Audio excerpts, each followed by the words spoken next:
Hi everyone, my name is Lauren Herman. I'm a second-year MBA student at MIT Sloan.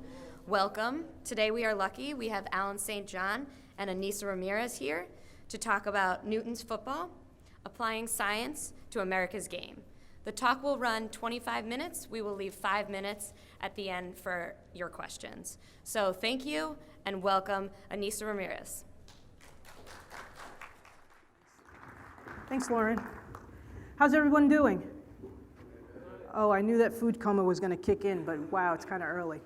Well, good afternoon. My name is Anissa Ramirez, and I'm a scientist, and I'm the co-author of Newton's Football. My co-author, Alan, is over here. And we'd like to talk to you a little bit about some of the things that we've learned over the last year when we put this book together. So in this presentation, what I'm going to do is distill out some of the key points, and we'll add in some of the narrative, some of the story in the Q&A. How does that sound? All right? All right. So the first thing that we learned in terms of looking at the game of football is that we saw that it was a system. It's a big, blobby thing. If you look at all the history, all the players, all the key characters, and if you poke it in one spot, you're going to get a response somewhere else, and you don't know how that's going to translate. And that's sort of one of the things that we found when we were analyzing and dissecting football by looking at its history. So what I'd like to do today is talk to you a little bit about some of these ways that football has been poked, but instead of saying poke, I'll say change agents. So some of these change agents, and we'll look specifically at how equipment has changed the game, how injuries have changed the game. We'll also talk about how coaches' desires to gain advantages has also changed the game. And lastly, in this age that we're in right now, which is the applying of science and analytics, how is that going to change the game? And then I'll take any questions. So that's my roadmap for today. So let's look at the first case, equipment. Now, barring the football itself, the most significant or the most symbolic piece of equipment when we think about football is a helmet. And the helmet has changed from this, which looks more like an aviator helmet, to the football that we know today. And going from these two different helmets, something radically changed with the game itself. But in order to understand that, we have to go back and learn why the helmet was instituted to begin with. Now, back in the 1800s, football looked very differently, and it was actually quite violent, and people were actually dying. And one of the reasons why folks were dying is that they were having skull fractures. Their heads were being busted open, for lack of a better term. And so the football was instituted as a way to protect their heads from being skull fractures. And so the original point of the football was to sort of be like bubble wrap for the brain. If you think of your head as an egg, your skull is the shell and your brain is the yolk. And what we were doing is putting bubble wrap around that egg to make sure that it stopped from cracking. So that's what the original intention of the football helmet was supposed to be. But something changed when we went from this aviator-style kind of helmet to the one that we did today. The style of football changed, and Alan and I would posit that the game changed when we added an additional safety feature, which is the face mask. The face mask changed the game because we were no longer worried about breaking a nose or busting a jaw, and so we decided that this is when we're going to actually start using our heads to tackle. All right? So this small modification, which was added as a safety feature, actually made the game dangerous in a new way. So this is an interesting change agent, if you will, to change the football game. And it's very interesting because we've had this dynamic. Humans and technology have had this dynamic for a long, long time. If you think of things, if you get a really safe car, well, you start to drive more like a jerk, right? So the same thing happened with the football helmet. We felt that we were safe, and so we modified our behavior so that it became more dangerous. And so that's what's led to this critical point right now where football is. Initially, the football helmet was designed to mitigate skull fractures, and now the helmet in its current incarnation is at this point where we have this concussion epidemic. And these helmets in their current incarnation don't do anything to mitigate that, because going back to that analogy of the bubble wrap, your skull is the shell, but your brain is the yolk, and the bubble wrap doesn't do anything to stop the yolk from sloshing around. So that's where we are today. So you can see one change agent. The helmet changed, a face mask, addition of a face mask has changed the game that we now have this concussion epidemic. So that's one case that I wanted to share with you. Another is injuries. So let me share how injuries have kind of changed the game. Another major lesson that we learned in doing this book was that little changes can have significant impact, but you kind of have to go back in time to see what led to that case. Now, this notion of little changes making significant impact isn't solely with football. It's actually part of this field called chaos theory. And Edward Lorenz bumped into this problem a long time ago. He was doing an analysis of weather patterns, and he put in two numbers. He put in the first number, 0.506127, and then sometime later he put in 0.506. Now these numbers don't look significantly different. There's a difference of 0.000127. However, when he plugged these numbers in, he got data that looked very, very different. Here I'm trying to show two graphs where they align initially and then they kind of they separate significantly. And he likened this to what he called the butterfly effect, where he said that the flapping of a wing in Topeka, Kansas would give rise to a hurricane in Massachusetts. I'll just say Massachusetts because that's where we are. And so this small difference of 0.000127 is what gave rise to this significant change. And so there's been butterfly effects that have happened in football as well. Here's a case. We call it the butterfly effect of Greg Cook. Now, Greg Cook is a player that you may or may not know. He was a quarterback, and some say he was John Elway before he was John Elway. He was a quarterback that was one of those once in every kind of decade kind of quarterbacks. And he had an arm that can throw a bullet long down the field without very much effort. And as a result of this, his coach, who was Bill Walsh at the time, designed plays to support his arm and created a whole schedule of different things that he could do based on Greg Cook. Unfortunately, Greg Cook got hurt. He played 3 games, and then that was the end of his career. So Bill Walsh is stuck because Bill Walsh has all these wonderful plays, and also the substitute quarterback doesn't have the same arm. So what's Bill Walsh going to do? Well, the butterfly effect is that he had all these wonderful plays, so what he did is he just canted them 90 degrees so that he treated short passes to kind of be like a long handoff, and this was the onset of the West Coast offense. So you can see that this injury, Greg Cook, inspired a coach to do something that was a little desperate, a little bit of inspiration as well, and also gave rise to something that's now pretty historical, the West Coast offense. So you can see, again, one little injury can significantly change football, this butterfly effect. Let's look at some other examples. Let's look at how coaches' desires to gain advantages have also given rise to changing the game. So how does one gain an advantage? I'm sure you can come up with a long list. We have a few in the book, but I want to talk about these 3. One is size, another is conditioning, and the last is the element of surprise. Now, size, if you think about the size of a football player, quintessentially would say, well, they're very, very big guys. But that wasn't always the case. In the 80s, in 1980, there was 3 guys that was 300 pounds. Now, our last count in 2012, there's 461 guys who are huge. So the first coach who instituted or put in a very big guy shifted the game so that it's really a momentum play. You just want bigger guys, right? So that's one way, one advantage, or the way the game has been changed, where one coach institutes having a bigger player, and now the whole league is pretty much just huge guys, right? So that's one example, and that's fairly straightforward. Let's look at another case of conditioning. All right, so football is essentially, I'm a scientist, so for me it's a big chess match, right? And if you're a coach and another person is a coach, essentially you know what they're going to do because you're both chess masters. I do this play, I expect this play, back and forth. But the difference between a football player and a chess piece is that football players get tired. So you can use that to your advantage. You can speed up the game so that the other side of the line doesn't have an opportunity to rest or to change their personnel so that it's suitable for whatever the next play is. And so this is what Sam Weiss did, and this is how he created the no-huddle offense. And the no-huddle offense takes a page right out of chaos theory, because chaos theory says that the sensitivity to initial conditions, that is the start, so let me translate that. Your starting point, by changing the starting points a little bit, you significantly change the outcomes. And by having these players be fatigued every time you play, by not giving them enough time to rest, and by training your guys so that they can get to the line of scrimmage rapidly, and also their condition that they can get there and be rested, gives you the advantage. So the no-huddle offense was a fantastic way to have an advantage for some time until other people took it as well. So you see, early adopters can have a significant run of success until other people adopt it as well. So adding a little bit of chaos helped Sam Weish.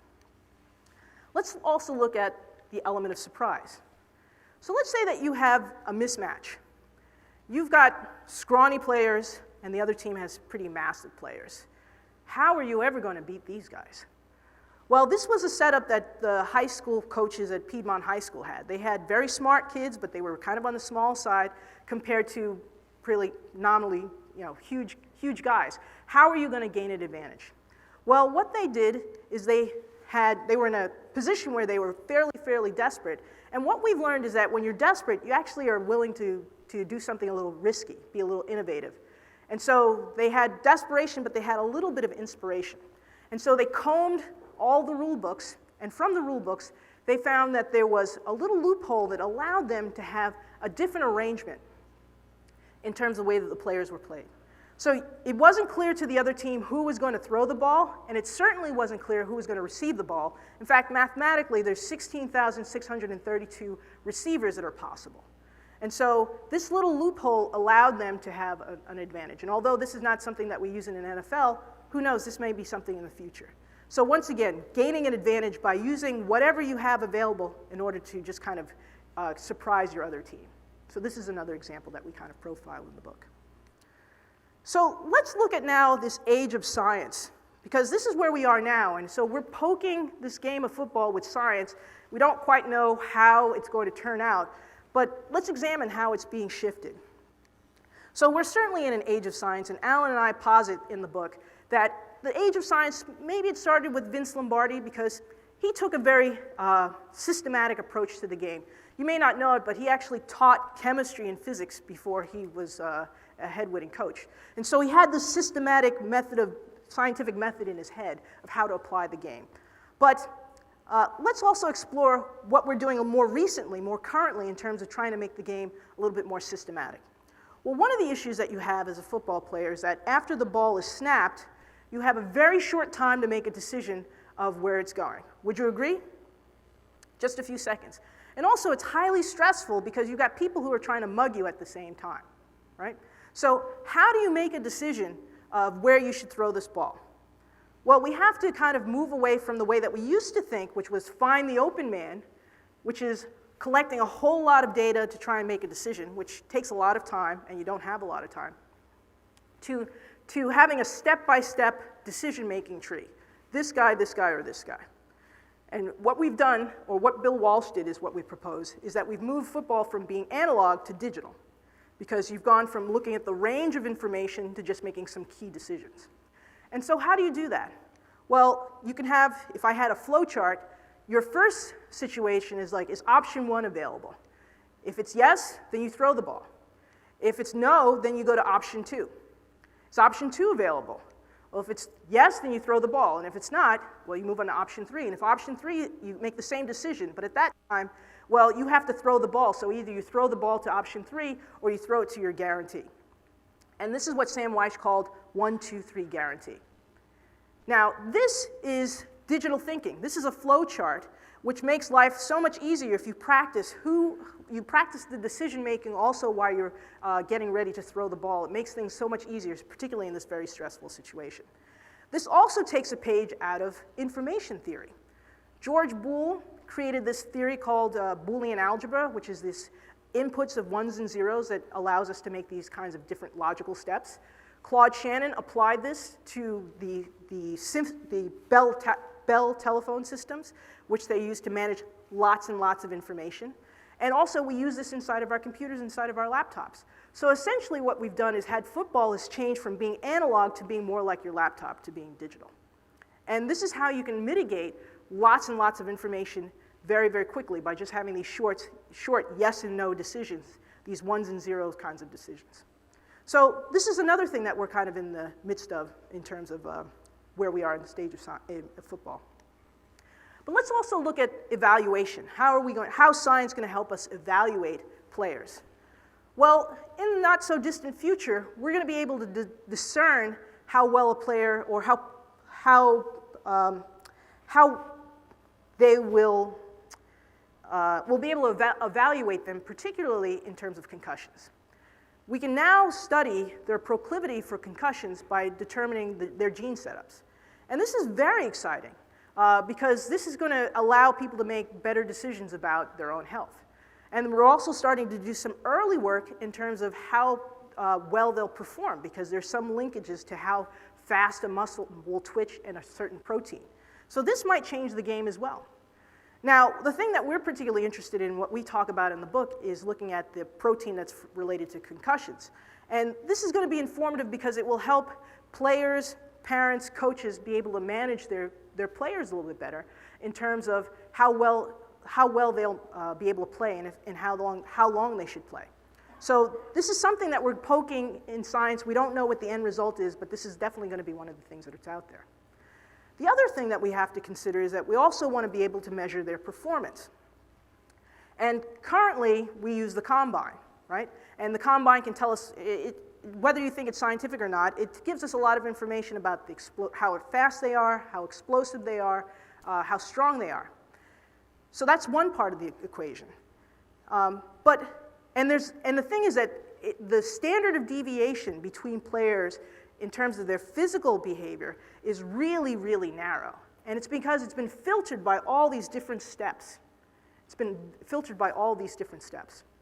But the place that still remains untested in terms of determining the performance of a player is the brain. And that's where science is going to make tremendous impact, I would project. And so how do we do that? Well, in our current incarnation, we use the Wonderlic. And I don't know if you've seen the Wonderlic, but it's not highly, highly sophisticated. In case you're wondering, the answer is September. That's the 9th month. It's not highly, highly sophisticated. And I don't know what that's got to do with catching a ball. But what football players have the ability to do is something a little different than what this Wonderlic can capture. It's how they can read a crowd. Would you agree? How can you read a crowd? That's what a football player needs to know how to do extremely well. And so there's some tests that do that. And so what I'm going to do in the remaining time that I have here is I want to show you about this test. It's called a neurotracker, which helps us be able to discern how well a person can read a room. So what I want to do is step through how the test would look, and then I want to show you one of these tests, and it's just 8 seconds. Okay, does that sound good? All right, so I'm going to show you what we do. First, you're going to see this box, and it's going to have a bunch of balls in it, okay? And then the computer's going to designate, these are the four balls that I want you to keep an eye on, okay? And then those balls are going to go back to being yellow, right? And then all the balls are going to move around, okay? Everybody with me? And then it's going to stop, and it's going to say, identify where are the 4 balls, all right? And in this case, the person can only identify 3. And then in the final step, the computer will tell you where the 4 balls are after that test. All right? So we're going to take this test. It's just 8 seconds. All right? And I only have 1 copy, so I want you to just pay attention. So we're going to do it now, all right? You ready? All right? Shake it off. You ready? All right, here we go. 0.0.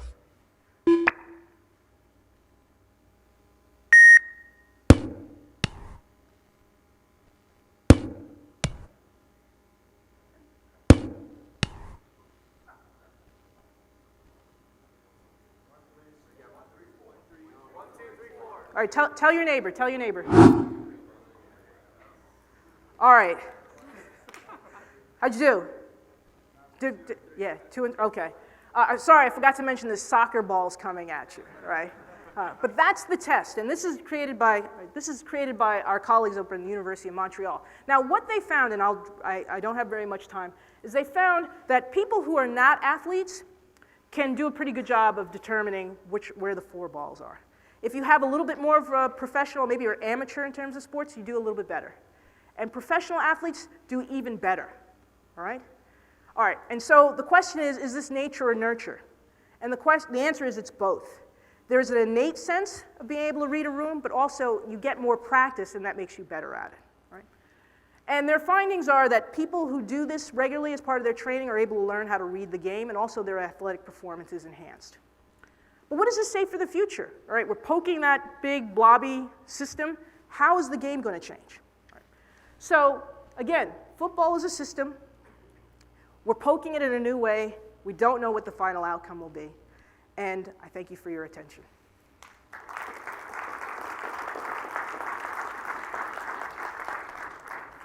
Thank you, Anissa. That was a great presentation. Any questions? Questions? No? Okay, well, thank you so much. Okay, great. Thank you very much. And everyone can find Anissa after the presentation.